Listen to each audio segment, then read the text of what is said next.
Hi guys, Hi guys, welcome back to my channel. welcome back to my channel. Okay, hari ni kita nak tengok cerita Papa Zola dekat Alamanda Putrajaya. So dah lama dah tak tengok Papa Zola tengok wayang di Alamanda ni sebab hari tu JSC dah tutup. Sekarang ni JSC dah tukar kepada TGV. Jadi macam biasalah kita tengok weekend pagi-pagi sebelum pukul 12, tiket kami 3 orang bawah RM40. So yang seronok lah, yang seronok dekat TGV ni dia punya harga tiket lagi murah lah berbanding JSC. Kalau JSC 3 orang rasanya lebih 50 lah. Untuk rakaman kali ni saya tak guna sebarang external mic, tertinggal external mic. Jadi kita gunakan DJI Osmo Nano ni tanpa sebarang mic. Yang ni lah kualiti suara bila kita guna DJI Osmo Nano. Cuba komen sikit apa bunyi mic ni, okey tak okey, sound dia adakah jelas ataupun tak. Lepas tu saya tertinggal pula tripod nak pegang kamera ni. Jadi kamera ni saya pegang dengan tangan macam yalah, pegang tangan je, tak ada sebarang tempat untuk letak kamera ni. Dan saya pasal tadi bila saya combinekan dia jadi macam ni.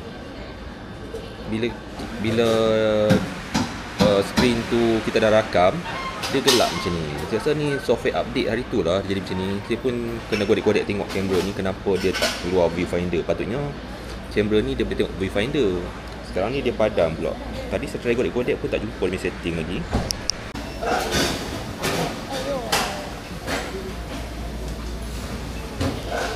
Untuk kali ni saya dengan anak saya akan tengok cerita Papa Zola the movie, dan wife saya pula tengok cerita Avatar sebab dia dah tengok lah cerita Papa Zola.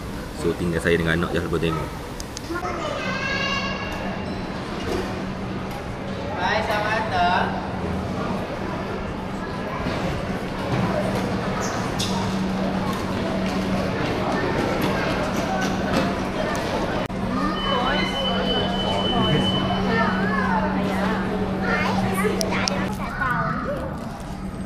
Panggung 1, nombor 1, jom. Jangan depan sikit, abang ambil Aim punya video. Jalan.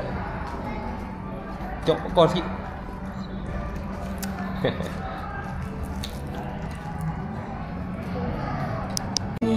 Janji diguntakan. Hai ni, sedih tak tengok cerita tu? Lama. Sebab ayah hati nak mati dah. Seronok tak cerita tu? Seronok tak? Nanti tengok lagi, okey?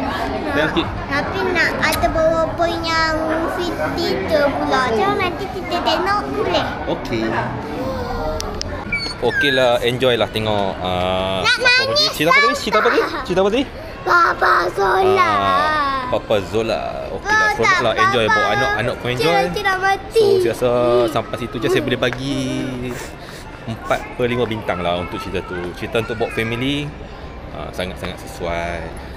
Sementara nak siap movie wife saya tengok tu, kita pusing-pusing dulu tengok Alamanda ada apa. Dan pastinya kita nak masuk. Okay, bye.